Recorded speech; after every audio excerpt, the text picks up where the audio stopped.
the truth of the matter is, all of this stuff is just business. You have, if you are one of those people that's, hey, I'm trying to get into the music industry, you should be paying very close attention to what Drake is doing currently right now because it has so many other layers in there. You know what I mean? When you start looking at business structures, tax structure, hell, even trust structures, there's so much stuff that's going on in there right now that it don't even make sense. And I think Kendrick said it on, I want to say that was on Euphoria when he said, "I like Drake as long as you keep making me dance." He liked Drake when he make the party music, not the tough guy Drake. I gotta agree with that. When Drake does the party thing, man, it's absolutely amazing. But what I like more than the party Drake is the business Drake that we seeing right now. Man, and again, I could be off. I could be 100% off. But to me, this feels like a business power move that he's making because he's like, all right, I'm gonna have to do this differently. I've been in here long enough. I didn't put people in position to put them on, made people's lives better, so to speak. And all these people turned their back on me. And the reason why they were able to turn their back on me so easily is because I wasn't positioned right. I wasn't structured right. If I would have been positioned right and structured right, they wouldn't have been able to turn their back on me like that because I would have been in better position, which means I would have had more control. And that's the part that's going to become super magical over the next, I would say, months. Because again, we don't know what's gonna happen. We know if he's getting out of his deal, and this was a fulfillment of his contract. I mean, the record label would have to sign off on approving that, right? So we just got to see what transpired, how it all makes sense. The bigger question that I have out of all this is, it was a question I had, and I'm sure some of y'all got this question right now, so I'll just say it. How does it apply to you? How does this benefit you? How does it help you by seeing these different things, especially the things that they're not seeing? You know, some of y'all are you you you're making one perfect product because in your mind you believe it needs to be perfect before you roll it out. And I'm gonna tell you just straight up, that's a mistake. Like, meanwhile, you got 20 other you got 20 other people out there making 20 other average products, right? Right now today, that's gonna build $1 million audience. Because remember, you're trying to garner attention. So what I'm saying is, I'm learning that you don't have to look for perfection. You need to look for progression. How does this correlate to what we're talking about? You got a ton of people out there right now that say these 3 albums that Drake just dropped aren't his best work. But at the same token, it's garnering the attention as if it is. And he's still breaking certain records. He's trending on all social media platforms right now, right? And it's not his best work, but he garnered the attention. So he's still gonna make the type of revenue off of those 3 albums as if it was his best work, meaning it didn't have to be perfect. He just had to be consistent, keep his creativity flowing, and get it out in front of the people. Well, it's the same thing with you right now today. You've been working on that business idea now for the last 100 years. At least that's what it seemed like. And you ain't made one attempt to try to get your product or your service in front of anybody. That means you don't have the attention. People don't even know you exist to even shop with you to begin with. And you got to get out of that mode. You got to get into the mode of, I got to garner this attention. I got to get this. I got to get my stuff in front of people.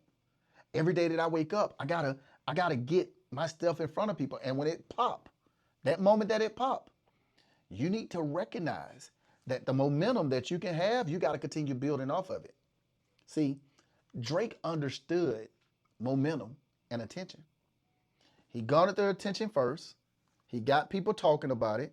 He built off of the momentum of people talking about it, and he just kept pushing stuff out. I'm seeing him, Drake, in TikTok videos with random people now. I'm seeing people starting to do dances on some of the stuff. He's still riding off of that momentum. The other person we saw do that was Kendrick. Kendrick Lamar rolled off the attention of that battle that they had. And it rolled into some other stuff. He rolled off of their attention and he kept the momentum going.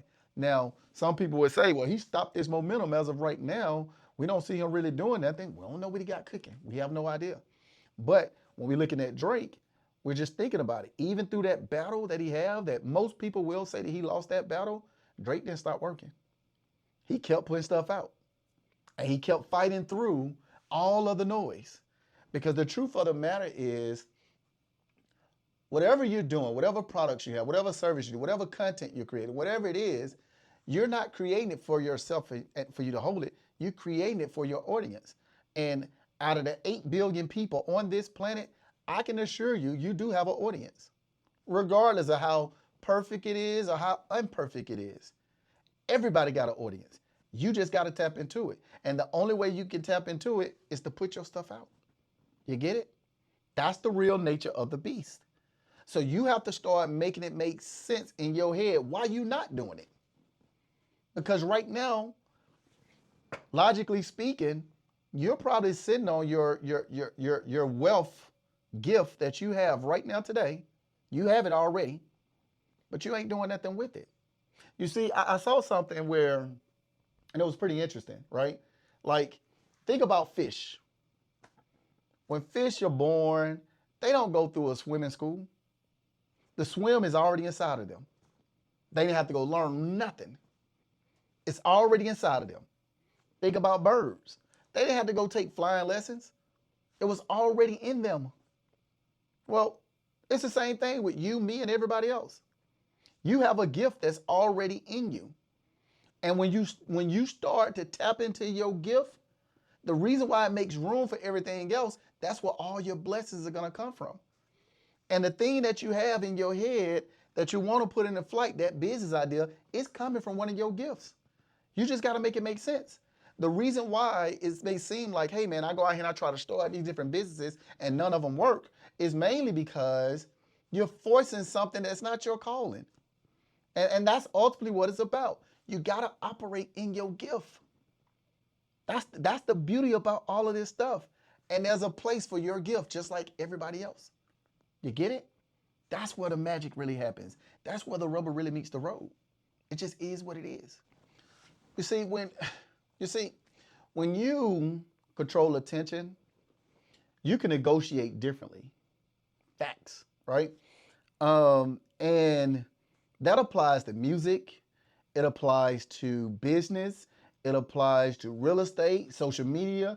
It applies to everything.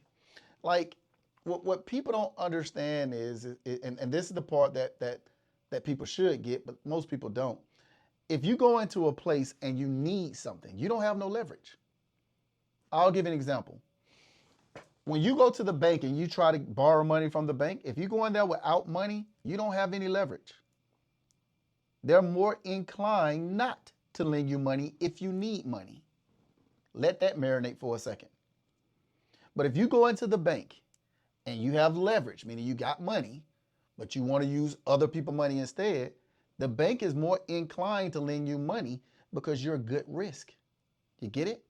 The chance of them getting their money back is great because you already got money to begin with. And they know you got other options. So they want to take advantage of the good risk versus a horrible risk. It's the same thing with everything. Like, I have people all the time tell me, man, I really want to start this venture, but I can't get my wife on board. And I can't make this happen the way I wanted to make it happen, because if my wife would just get on board with me, man, it'll be smooth sailing, man. And I know it'll work, but I want to make sure she's on board. You're not walking in the house with leverage.